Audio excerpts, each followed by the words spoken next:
हुई, वहां पर नीतीश जी कह रहे हैं कि देना मत देना मुझे जरूरत नहीं है। और एक तरफ लालू जी के लड़के तेजस्वी यादव जो कह रहे हैं कि मैं 10-10 लाख युवाओं को पहले दिन ही रोजगार दूंगा। यानी कि जो लोग देश के संविधान के लिए सच्ची मेहनत से काम कर रहे हैं, देश को बढ़ाने की बात कर रहे हैं, वो आज विपक्ष में होते जा रहे हैं। और जो लोग कह रहे हैं वोट देना मत देना, आज वो सत्ता में आते जा रहे हैं। जहां पर लोग भूखे प्यासे मर जाते हो, जहां पर रोड पर विरोध हो रहा हो, जहां पर जब माननीय नरेंद्र मोदी जो है मन की बात करते हैं, वहां पर लाइक इनके जो है कम हो जाते हैं, विरोध ज्यादा होता है। और आज युवा शक्ति दल ने, बहुजन समाज के काफी संगठनों ने कितनी बार जंतर मंतर में प्रदर्शन किए, लाठियां खाई, डंडे खाए, और आज भी हम बोल रहे हैं हमें YSD न्यूज आपको रखे सबसे आगे।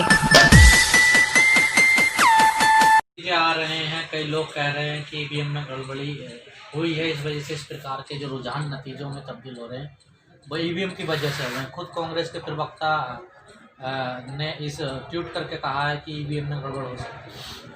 देखिए, सत्य कोई प्रमाण की जरूरत नहीं होती। जो बैलेट द्वारा किए गए हैं उनमें आपने सुबह देखा होगा कि महागठबंधन आगे चल रहा है। जहाँ जहाँ ईवीएम की बात आई है वहाँ वहाँ महागठबंधन पीछे होता नजर आ रहा है। और ये कोई आज की बात थोड़ी ना है।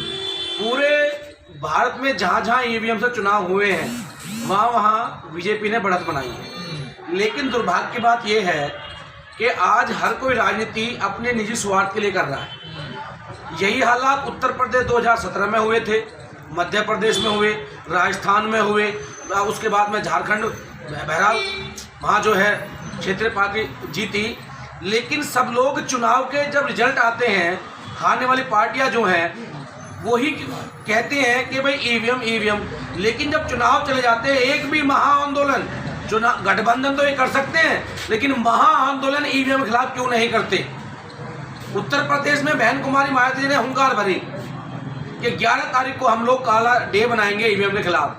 बहरहाल उनका मामला कोर्ट में चल रहा है। सेम उसी प्रकार से जब हम जन आंदोलन करते हैं, चाहे वो रोजगार को लेकर के हो, किसान भाइयों को लेकर के हो, चाहे वो शिक्षा को लेकर हो, स्वास्थ्य को लेकर हो, लेकिन इन सबकी जो जड़ है वो ईवीएम है। जब तक सरकार नहीं हटेगी आप कैसे अपने मुद्दों पे काम कर लोगे। आज बिहार का रिजल्ट है, कल बिहार का होगा, आज बिहार का, कल बंगाल का होगा, फिर उत्तर प्रदेश का होगा। जब तक आप लोग ईवीएम के लिए एकजुट होकर के एक हुंकार नहीं भरोगे तो ये वर्तमान सरकार में जो केंद्र में लोग बैठे हैं ये हमारे साथ खिलवाड़ करते रहेंगे, हमारी वोट का दुरुपयोग करते रहेंगे। जब आज इलेक्ट्रॉनिक युग में ट्विटर हैक कर लिए जाते हैं, जिनके लिए बड़ी बड़ी मशीनें लगती है, जैमर लगते हैं, लैपटॉप हैक हो जाते हैं, फोन हैक हो जाते हैं, तो ये तो ईवीएम है। इसे हैक करने में कौन सी बड़ी बात है।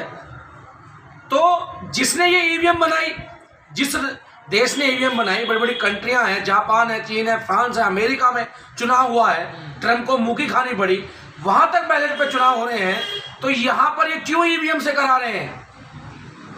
सिर्फ घोटाले करने के लिए कि हमने मास्क बांटे, हमने जो है हाथ के ग्लव्स बांटे। तो ये जो जीत है ये ईवीएम की जीत है। जहां एक तरफ देश की आर्थिक व्यवस्था घुटनों पे आ गई हो, जहां पर यूथ के अंदर रोजगार के लिए गुस्सा भरा पड़ा हो, जहां महिलाओं की आत्मरक्षा ना हो रही हो, महिला गुस्से में हो, जहां एक तरफ रोजगार ना मिल रहा हो, लोगों को स्वास्थ्य ना मिल रहा हो, वहां मंजाल है वर्तमान सरकार जीत जाए।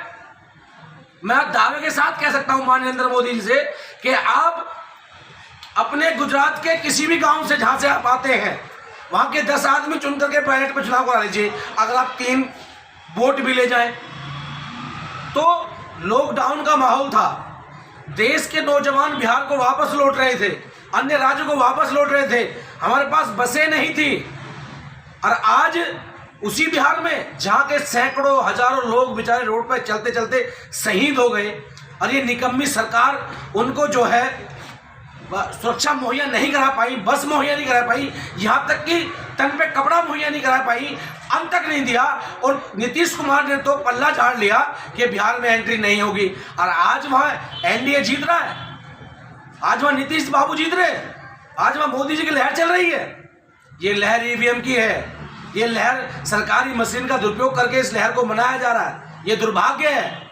मैं शर्म है इस देश के ऐसे लोकतंत्र पे जहां पर लोग भूखे प्यासे मर जाते हो, जहां पर रोड पर विरोध हो रहा हो, जहां पर जब माननीय नरेंद्र मोदी जो है मन की बात करते हैं वहां पर लाइक इनके जो है कम हो जाते हैं, विरोध ज़्यादा होता है।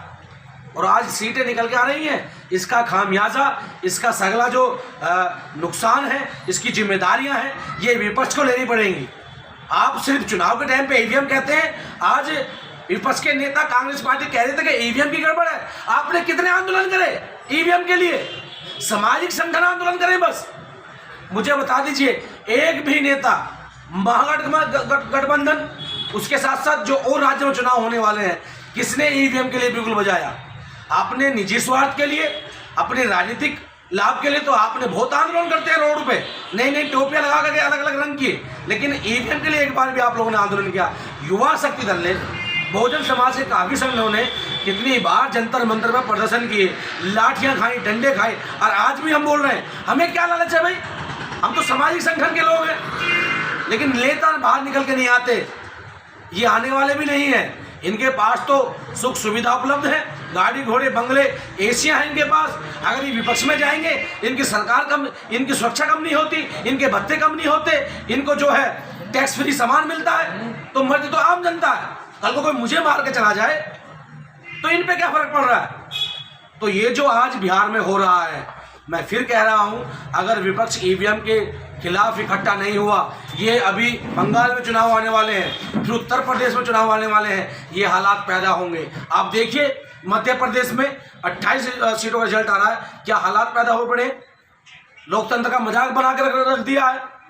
यूपी के 7 सीटों पे चुनाव आया है। जो लोग जमीन पे काम कर रहे हैं, जो लोग रात दिन अपना पसीना बहा रहे हैं, अपने बच्चों को ले रहे हैं, वहाँ एक भी सीट नहीं आ रही उन पार्टियों की, और ये लोग 5-5 सीटों पे जो है अपना कब्जा जमाते जा रहे हैं।